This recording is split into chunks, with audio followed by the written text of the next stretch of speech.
Nos últimos dias, os casos de feminicídios e tentativas de feminicídio têm chamado ainda mais atenção, que infelizmente esse assunto faz parte ali do nosso dia a dia. Falo do nosso dia a dia porque todas nós mulheres estamos à mercê dessa violência. Por exemplo, a mulher que foi atropelada e arrastada pelo ex-namorado de carro. Ela teve que amputar 2 pernas, permanece no hospital, se recuperando, ainda em estado grave. De acordo com ela nem tinha um relacionamento com esse rapaz. Ela disse que nem dá para chamar ele de ex. Bom, teve ainda o caso do homem que invadiu a pastelaria, onde a companheira trabalhava, usando 2 armas, atirou várias vezes contra a vítima e ela conseguiu escapar. Esses só são alguns dos casos que a gente deu aqui na última semana, ou seja, nessa semana, nos últimos dias, e alguns daqueles que têm repercussão. Fora toda a violência que a mulher está sofrendo dentro de casa e ainda nem chegou até alguma delegacia. De acordo com dados da Secretaria de Segurança Pública de São Paulo, até outubro deste ano, a capital paulista registrou 53 casos, o maior número da série histórica que começou há 10 anos, em 2015. Sobre o assunto, eu converso agora com a advogada criminalista, especialista em violência contra a mulher, Narla Ibaim. Doutora, obrigada por conversar com a gente. Eu começo perguntando por que a gente tem, se é que a gente tem essa resposta, doutora. Hoje a gente tem mais informação. Hoje a gente tem delegacia da mulher, a gente sabe que são poucas no estado de São Paulo 24 horas, são poucas espalhadas pelo Brasil, mas já tem. A gente tem a Lei Maria da Penha, a gente tem nós, mulheres, aqui no mercado de trabalho, trabalhando e tentando alertar as mulheres e a população, aqui nos jornais, televisão, meios de comunicação falando sobre esse assunto, mas ainda assim, a gente tem um número crescente e recorde de violência contra as mulheres e principalmente feminicídio. Por quê? Por que parece que nada inibe esse homem, esse criminoso? Doutora, boa tarde, bem-vinda por aqui. Boa tarde, Paula. É um prazer estar aqui com vocês, infelizmente falando sobre esse tema tão triste e tão caro a nós mulheres, né? Infelizmente, o que explica esse aumento dessa criminalidade é a diminuição também dos casos de subnotificações, que durante a pandemia deram uma baixada por conta de motivos óbvios e agora tem subido. E o que também justifica é a percepção do que é violência. Então, antigamente, violência era muito visto apenas como agressões físicas, né? Então, esses números vêm aumentado, principalmente pelo fato da ampliação do que a mulher entende como violência.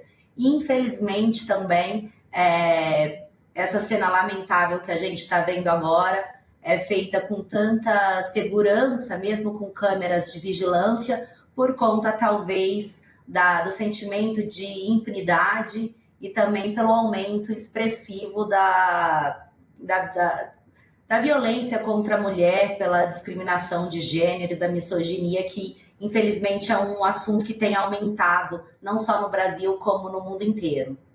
Eu tenho visto muito pelas redes sociais, né, falas do tipo assim, quando quando os homens terminam com as mulheres e dizem, não é você, sou eu, tudo bem, a mulher vai lá, chora, a mulher levanta a cabeça, já está em outra. Quando é o contrário, a mulher termina um relacionamento, ela acaba morta.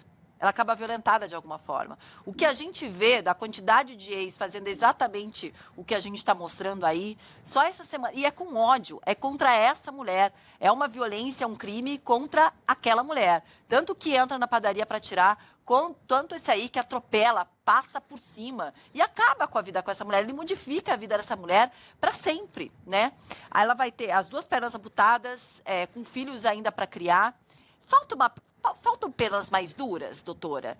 Hoje, quando a gente fala de feminicídio, a gente está falando de quanto tempo essa pena, de quanto tempo essa pessoa fica presa, né? Só por ser um feminicídio já é uma pena maior do que de um homicídio, por exemplo. E essa pena deveria ser ainda mais endurecida para tentar, aí sim, inibir esses criminosos que nem desse jeito sentem medo da justiça? Paula, as penas do feminicídio, elas variam de 12 a 30 anos. Mas, infelizmente, eu adoraria aqui trazer para vocês um dado da solução, né? Do que falta para reduzir esses casos lamentáveis que têm crescido. Mas a Lei Maria da Penha, por exemplo, no Brasil, ela é referência mundial. A Lei Maria da Penha ela surgiu de uma condenação dos mecanismos internacionais por conta das omissões no caso da senhora Maria da Penha. Então, a lei é exemplar. Como você mesmo disse, a gente tem delegacias de apoio à mulher no Brasil inteiro, pelo menos em todas as capitais nós temos, não em todos os municípios. Mas o fato de não haver uma delegacia especializada da mulher no seu município não significa que a delegacia comum seja incapaz de lidar com o assunto da violência de gênero. Esse ano mesmo, por exemplo, o STF reconheceu a omissão do Legislativo no fato de não atender a Lei Maria da Penha nominalmente as pessoas trans. Então, hoje em dia, as pessoas trans também, travestis e pessoas trans também têm acesso a essa defesa desse direito via Lei Maria da Penha. E a gente tem também inúmeras entidades, e principalmente o Ligue 180, que é um mecanismo super difundido e super procurado pelas mulheres para obter esse primeiro apoio. Então, a gente tem mecanismos tanto da sociedade civil quanto do poder público para coibir essas atitudes, esses crimes que vêm acontecendo. Mas isso não vai ser efetivo enquanto a gente não tiver meios práticos do poder público efetivar esses direitos. Então, é muito importante que a mulher reconheça a gravidade da violência, não só a violência física, e também que isso seja levado na Lei Maria da Penha, tem um rol de políticas públicas. Entre elas trazer esse assunto para o currículo escolar, trazer essa responsabilidade também para os veículos da mídia, como a gente viu sendo tratado em diversos filmes, em diversas novelas.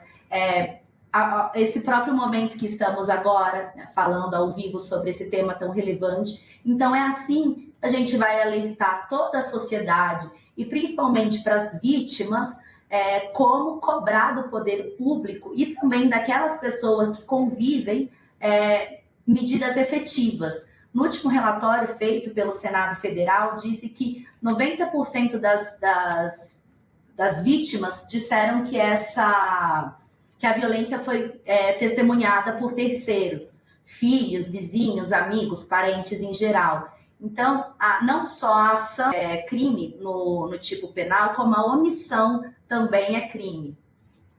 Agora, estou com dados aqui do Ministério da Justiça e Segurança Pública, aumento de 26% do número de tentativas de feminicídio no ano passado, 2024. De janeiro a setembro deste ano, quase 3 mil mulheres sofreram esse tipo de crime. Outras 1.075 morreram vítimas de feminicídio. Agora, tem uma parte, né, que é o que a senhora diz, que é a questão de informar cada vez mais. O poder público, né, tem essa obrigação, inclusive, né, de levar a essa mulher essa informação, e não só essa formação, mas essa proteção também.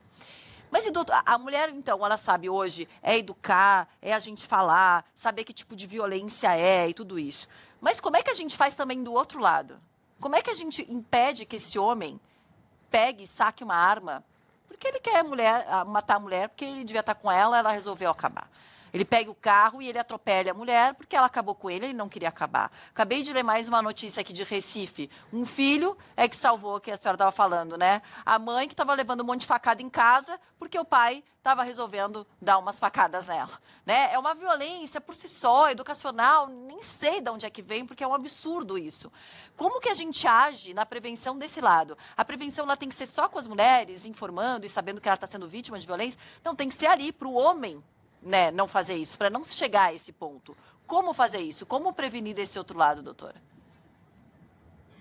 Paula, todo homem, na verdade, todo violador de direitos, ele foi criança algum dia, né? Teve algum acesso a ou educação pública, ou educação privada, ou educação familiar, ou até a igreja, que é muito comum. Então, a melhor forma da gente evitar futuros agressores é fazer com que essa educação, essa informação seja dividida com toda a parcela da sociedade. Não só o poder público tem que fazer a parte dele, de fato, investigando e levando a sério essas queixas dessas mulheres, porque é muito comum, eu já ouvi que é muito comum as mulheres desistirem de procurar o poder público, as delegacias de polícia, ou as mulheres não darem seguimento por conta da revitimização, por conta da descredibilização.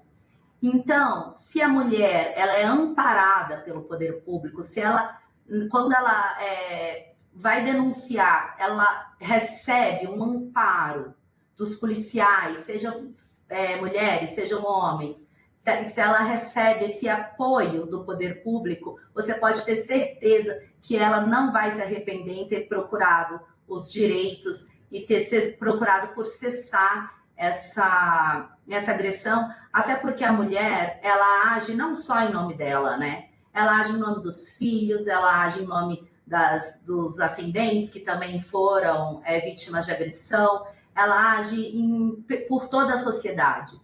Então, no currículo escolar, esclarecer as diversas formas de agressão. Existe agressão patrimonial, existe agressão psicológica, existe agressão sexual, existe agressão física, existe, no relatório que eu mencionei do Senado Federal, que foi feito agora em 2025, eles fazem uma pergunta a respeito da percepção de agressões, e eles citam 19 tipos de agressão. Então, é muito importante saber se o que a gente está passando é só uma discussão normal, se é só uma brincadeira sem graça que a gente ri para a gente não ficar constrangida, e o que de fato é a violência de gênero. Então, embora muito tenha se falado, Paula, esse assunto, eu acredito que nunca é demais a gente explorar esse assunto nas mídias e nos veículos que atendem a maior parte da população. Com certeza não é demais, até porque continuam acontecendo esses casos, a gente continua noticiando esses casos, que a gente quer que eles parem. Então, o que for preciso, né, todos têm que se unir aí pela nossa sobrevivência. Obrigada, viu, doutora, por conversar aqui com a gente. Até a próxima.